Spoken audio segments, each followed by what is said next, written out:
Hey guys, Joshua with Josh and Hunter's Adventures, and welcome back to the channel. Today's video, we're talking about our top 5 baits for the month of May. Now, the month of May, you've got a couple different things going on here. The bass are starting to move off the beds. You've got a few that are still stragglers, you know, that are moving up on the beds, but the majority of them are going to be post spawn, and you've got the shad spawn coming. So all my baits are going to be catered to kind of post spawn and shad spawn stuff. So let's get straight into it. Got 5 good baits that's going to help you guys catch a lot of fish. Remember, if you're new here, make sure you hit that subscribe button, turn on that notification bell, that way you know when we put up videos. Okay, all right, so let's get into it. Getting straight to the good stuff on the first one, and that is a topwater. Okay, you know, you got your shad spawn early in the mornings, and those big females are going to want to get fattened up after that spawn. And a good bait is this is just a very simple spook, you know, a head and Zara spook. There's a lot of different brands out there, but I keep going back to the original, the spook. I put a feather on the back of that one. I like that. It gives it just a little more action.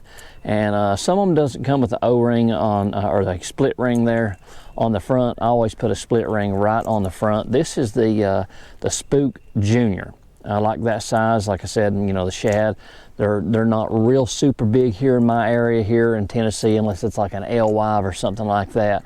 But the majority of the ones that are spawning are the smaller ones. So I like to sort of, you know, match the hatch, and I keep it fairly close to the color. I like bone a lot, and then I'll change up to a sexy shad or sometimes a chrome colored. But that's my number one. Everybody likes topwater. It's always fun. You know, you get those blow ups and everything. But let's see here what we got. Now, like I said, remember, a lot of it's going to be based around the shad spawn, so I'm always going to have some type of a swim bait tied on, okay? This is just a sexy shad and a Kitech, and then I'm going to have a underspin also. I put these together because, you know, swim bait and underspin basically the same, except for the just the blade there on it. This is a smaller one here with a 1/4 ounce head. With the underspin blade there, but I like that. A lot of times it gives off just enough flash to get those bass attention during that shad spawn early in the mornings, and they sort of really key into that really good. But I'm always going to have some type of a swim bait tied on this time of year, like I said, because of the shad spawn.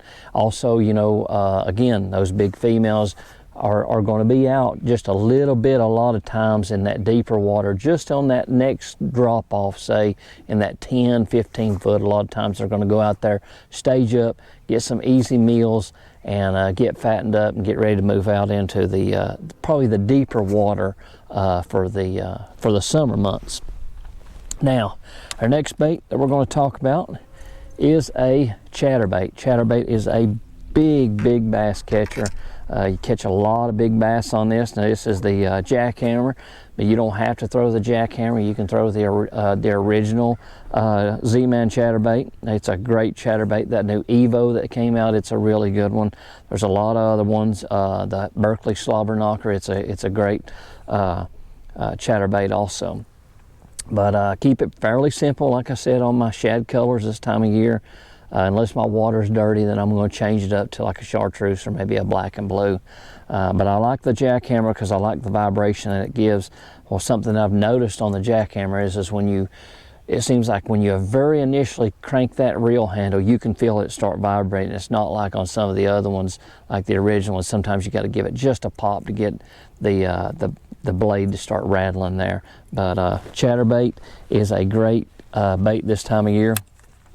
Catch a lot of big bass this time of year on a chatterbait. Like I said, they're moving to the post spawn, and they're trying to fatten up. Now, my next 2 baits are, you know, probably my big bass catchers, including in the chatterbait. But I'm gonna have a flipping stick with some type of a creature bait, whether it's a crawl or a beaver style bait.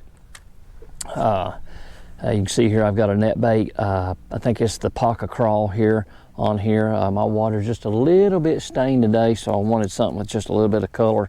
But that's a great bait right there. Catch a lot of really nice fish on that right there. but I'm always going to have some type of creature bait, like I said, or a beaver. And I'm going to be going around, I'm going to be flipping a lot of stuff. They're going to be staged up, like I said, you know, trying to get that easy meal, trying to get fat. And I go around a lot of times and just hit these logs and lay downs and stuff like that, and have a lot of luck with a creature style or a crawl style bait. Now, my next one is for just a little bit deeper water. That is a jig. Here lately, I've really started liking the round head jig, but you can throw a football jig. There's nothing wrong with that. It's just something that I've been playing around with, and I've really liked it. You're going to want to put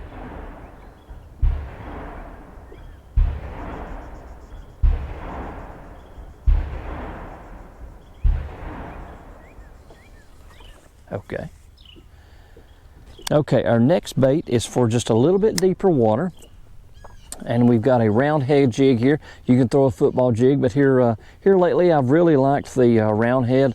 It seems like I've not been hanging up as bad in the rocks where I've been fishing it, and it's been doing really well. But anything from a 3/8 to a 1/2 ounce, like I said, you're going to be fishing this just a little bit deeper. You're trying to get those post-spawn females that are, you know, trying to get that meal. And a jig is a great big bass catcher, especially in the month of May. I keep my colors pretty simple. This is just green pumpkin with a little bit of purple, and I put just a little bit of brown on this one. I make these myself.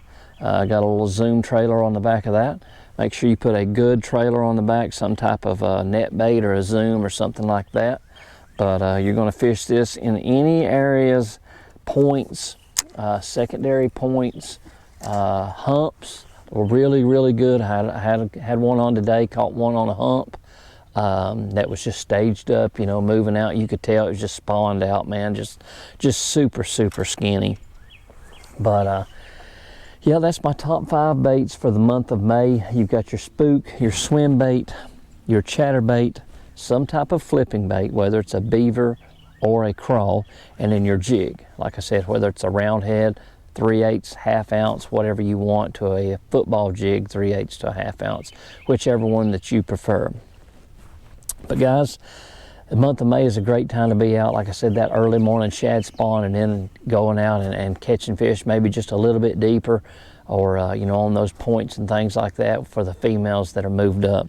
Don't forget, you've also got you know, garden fry here that'll be coming up pretty soon, so you gotta pay attention for that too. So there'll be a lot of opportunities. As we get closer into June, we'll probably talk a little bit more about the bluegill spawn and things like that, but around here it's not quite there until about June for us, so we'll talk about that more in the month of June. But if you're new here, make sure you hit that subscribe button and turn on that notification bell. Again, we're going to have another video coming out specifically for our shad spawn baits, so if you're not subscribed, you want to go ahead and subscribe there. If you enjoyed this video, leave me a thumbs up. Guys, I hope you enjoyed it. Again, till next time, this is Josh with Josh and Hunter's Adventures, and we'll see you next time.